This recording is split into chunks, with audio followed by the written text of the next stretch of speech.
Excuse me, as we are settling ourselves, would you mind checking your mobile phones are on silent? And sneaky watches as well, thank you.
If possible, please could we be upstanding for Gerald?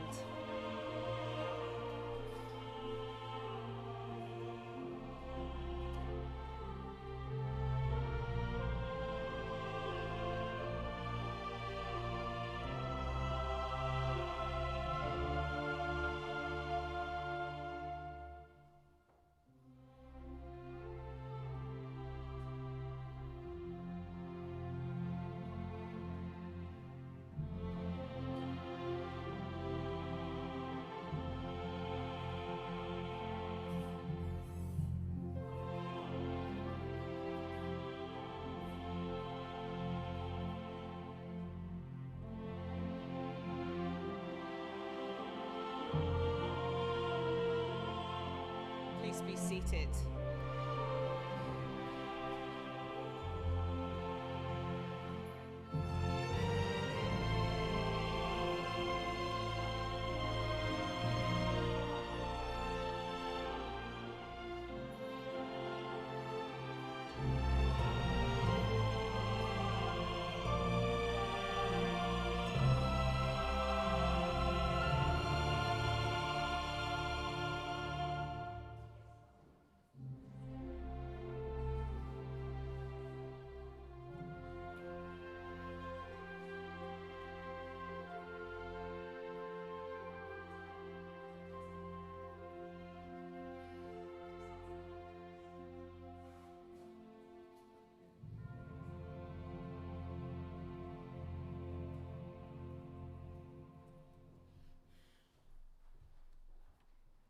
We are gathered here today to honour, remember and celebrate the life of Gerald Egan, known to some as Egan.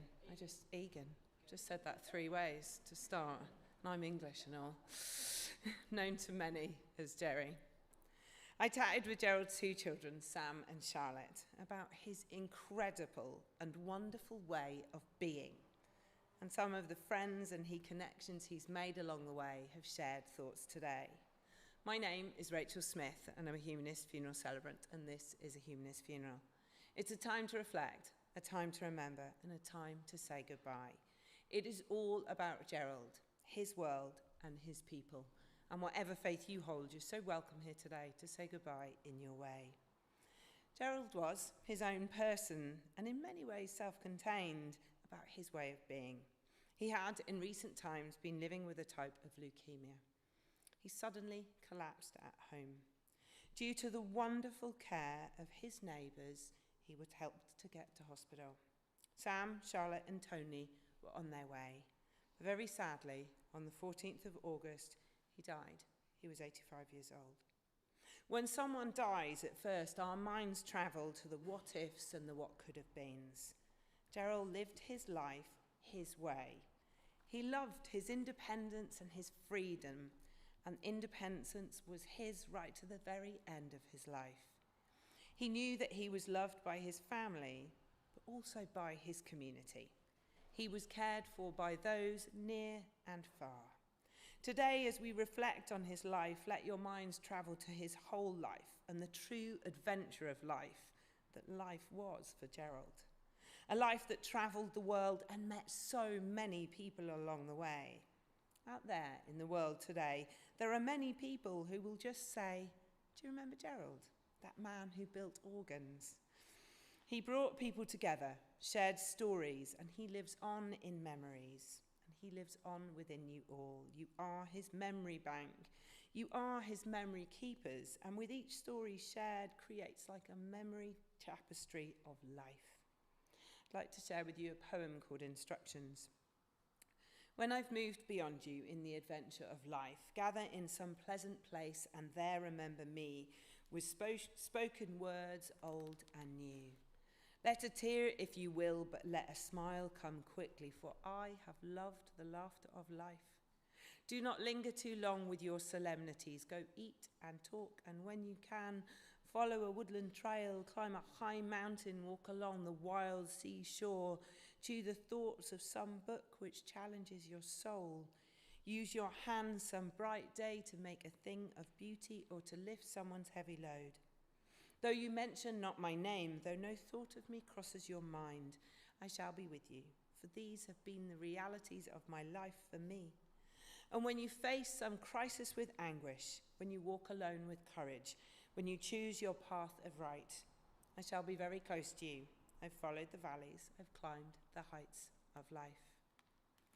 Gerald was born in Chorley in Lancashire on the 14th of the 10th, 1939, to Edna and James, and he grew with his sister Ruth, who isn't able to be here today, but we are all thinking about her. They stayed in touch throughout life. As a child, he had an interest in football and cricket, and he loved Liverpool Football Club always. He left school in his teens and got into building organs and became well known for this, and actually only retired last year. He'd trained on the job. I would like to share with you one of the write-up that was written by the Pipe Organ Preservation Company that probably explains his work the best.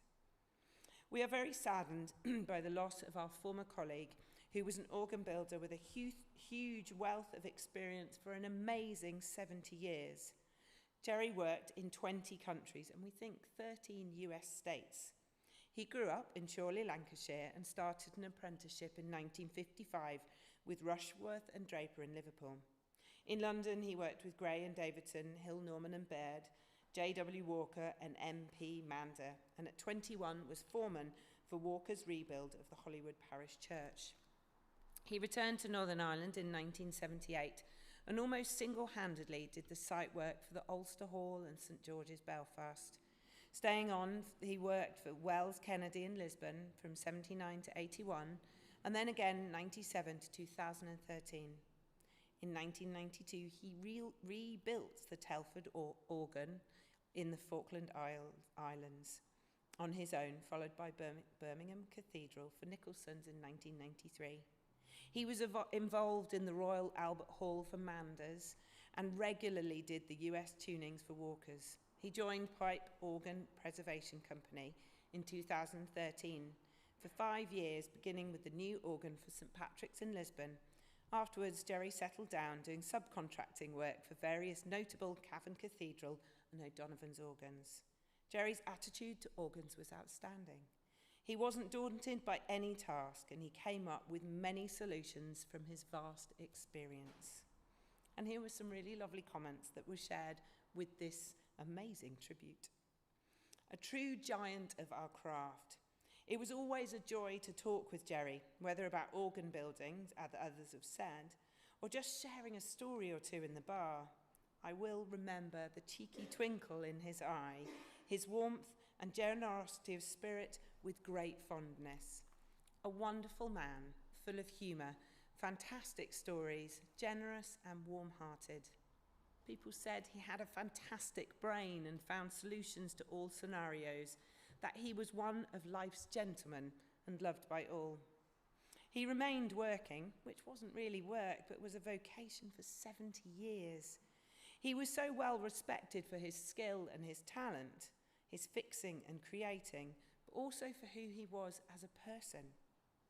As a younger man, he'd met and married Sharon through friends in Paddock Wood in Tunbridge Wells, and they went on to have 2 children, Sam and Charlotte. They parted company later in life, but remained in touch throughout life and were important to each other. He was dad, always encouraging, supportive, especially with Sam playing football, but it does have to be said, Sam was slightly disappointing that he supports Man U. He supported Charlotte in horse riding, and he did promise her a pony, but she'd like to point out that she never got one. But he loved and supported both of them and was the most supportive dad. There were lovely family holidays to the Lake District, to Lake Constance. He was strict, kind, funny and supportive. Sometimes work took him all over the world, but when present, he was there, and he was a supportive dad right to the very end of his life. Charlotte married Tony, and Sam is with Christy, and he became granddad to Amy, Katie, Max, and great-granddad to William. He did actually believe that William maybe looked a little bit like him as he did when he was a boy. He loved seeing the kids, and when he could treat them. He loved to. He loved them all and loved hearing about their lives whenever he was able to visit. He would also send wonderful little films of him playing the piano, self-taught and special. Gerald wasn't into just organ building. He was also a person who took up things. 10 years ago, he became part of the Ulster Gliding Club, and those in the club shared that he was loved by all, and for many years was the unofficial meet and greet officer, recovery driver, storyteller about many his travels. Everyone remembers him, and he will be so sadly missed. One memory shared was this: a great guy who always brought a smile to our faces. I was so happy that my husband Peter took him up around the north coast in a microlight just last month. Gerry was overjoyed, and no one knew this was to be his last flight. Gerald was his own person, lived his own life, but he loved company. He loved to be around people and would bring people together and light up a room, and was always interested in other people. He loved meals out with friends and was able to adapt to the company he was with. At first, people would be sitting separately, but if Gerry was involved, by the end of the night, everyone was sitting together and enjoying each other's company. Northern Ireland suited him so well. Work had brought him here, and it was very much home for him. The community brought him in. He became treasurer for the British Legion and enjoyed the company there and was such an important part. And many people shared memories of him giving out poppies. Gerald was all about company and friendship. He liked to fix things and make things better for other people. No drama, no fuss, just a kind sort of person, with this most incredible sense of knowledge and a wonderful sense of humour. He played the piano by the ear and the organ too, and had this wonderful sense of character. He was generous with his time and a thoughtful person. He loved Radio 4 or Classic FM, especially listening in the car, and quite the talent for music. He travelled to so many cathedrals and churches around the world. He saw and experienced so much. When he was 80 years old, he took up cold water swimming and made friends through doing so in lockdown. 80-year-old, and off goes Gerald to the sea and makes friends with, I think, generally a lovely group of women. He was so much part of the community around him, but also part of many other little communities too. He truly embraced some of the brilliant things in Northern Ireland, and it suited him well. He was an incredibly busy man, and when he could, he loved to go and visit his family in England, and he loved to travel, spending time with Charlotte and Tony, Sam and Christy, and the grandkids too. Sam shared a knowledge that at a young age, Gerald had taken him to the Albert Hall and they'd gone backstage, and it was just such a magical memory. Over the years, he also had lovely connections with his cousin Elizabeth, and they had such lovely conversations with each other. Gerald had friends and connections literally all over the world. He was the sort of person who offered practical and emotional support with such kindness.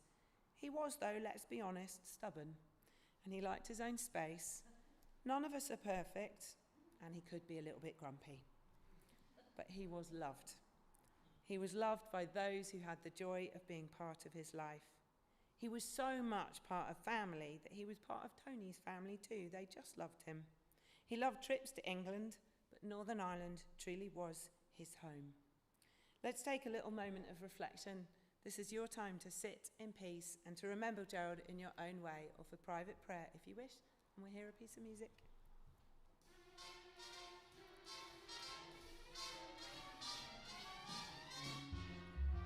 Come fly with me, let's fly away. If you can use some exotic booze, there's a bar in far Bombay. Come on and fly with me, let's fly away. Come fly with me, let's float down to Peru. In Llama Land, there's a one-man band, and he'll toot his flute for you. Come on, fly with me, let's take off in the blue. Once I get you up there, where the air is rarefied, we'll just glide starry-eyed. Once I get you up there, I'll be holding you so near. You may hear all the angels cheer because we're together. Weather-wise, it's such a lovely day. Just say the words and we'll beat the birds down to Acapulco Bay. It is perfect for a flying honeymoon. They say, come fly with me, let's fly away.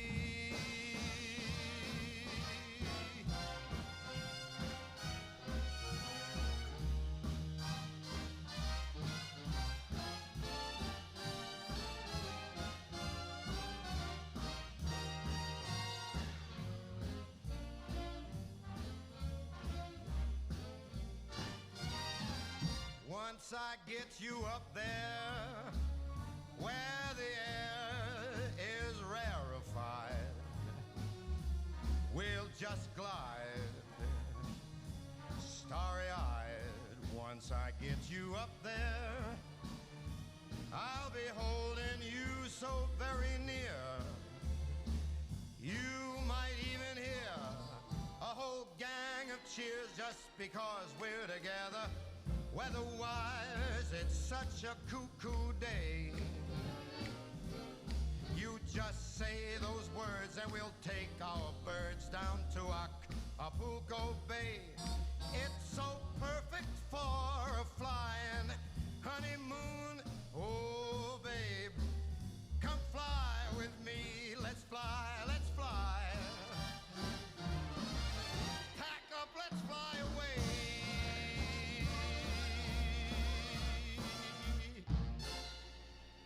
Pack a small bag.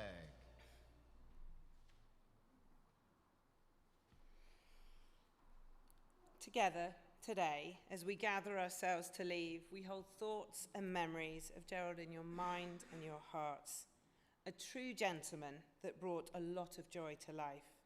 He was so talented, a teacher, an educator, and a friend, a lovely dad and granddad too. He was the neighbour we all wish for, and the man who you meet in a swimming group and go, he can be part of us. He was really unique and special person, and everyone's lives are richer because he was here. Church organs all over the world sound magical because of him. He was a wonderful friend, a wonderful person, and very loved. On behalf of the family, I'd like to share their huge and overwhelming gratitude for the love and care that has been shown to them and was shown to Gerald by friends and neighbours. The kindness has been so deeply appreciated and truly has shown the most wonderful side of Northern Ireland, and also showed why Northern Ireland suited Gerald so very well. He looked out for others, and in turn, people have looked out for him.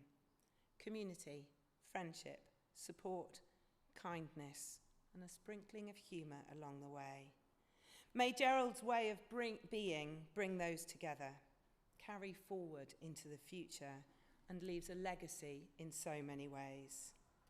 Before we read a final poem, there's a little organ quote I found for you all. The organ is the grandest, the most daring, and the most magnificent of instruments invented by human genius. I think Gerald was a little bit of a genius in his own way. We are now going to share just one more poem. Oh dear, if you're reading this right now, I must have given up the ghost. I hope you can forgive me for being such a stiff and unwelcoming host. Just talk amongst yourself, my friends, and share a toast or two, for I'm sure you will remember how I love to drink with you. Don't worry about mourning me. I was never easy to offend. Feel free to share a story at my expense, and we'll have a good laugh at the end. It's time for us to say goodbye. A private committal will be happening later, but now the family would love for you to all go to the Legion here in Lisbon to celebrate the wonderful Gerald, spend time together as his people, and to remember his amazing life. In life, we leave behind possessions and we worry that things will break or bend. Gerald left many an organ, but also many a rewarding and deep connection with others. He was, without doubt, a true gentleman. Gerald, into the freedom of the wind and the sunshine we let you go. Into the dance of the moon and the planets we let you go. Into the sounds of music we let you go. Into the wind's breath we let you go. Into the sadness and smiles of memories we let you go. You will be so missed, and your memory is held and cherished. There's such gratitude for your life and all you brought to life. There's such gratitude for the privilege of sharing life with you. But rest now at the end of your days. Rest in the hearts and the minds of those who love you. And so with love we shall leave you in peace, and with respect we bid you a deeply sad, fond and loving farewell. We're going to hear one final piece of music as we gather ourselves to go.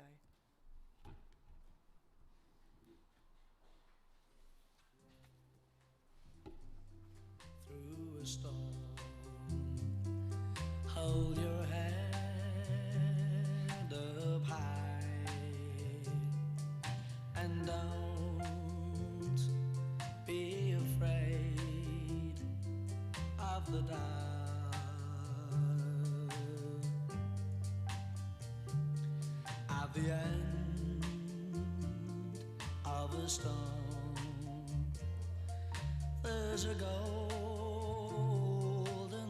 sky and the sweet silver sound of love. Please could we be upstanding?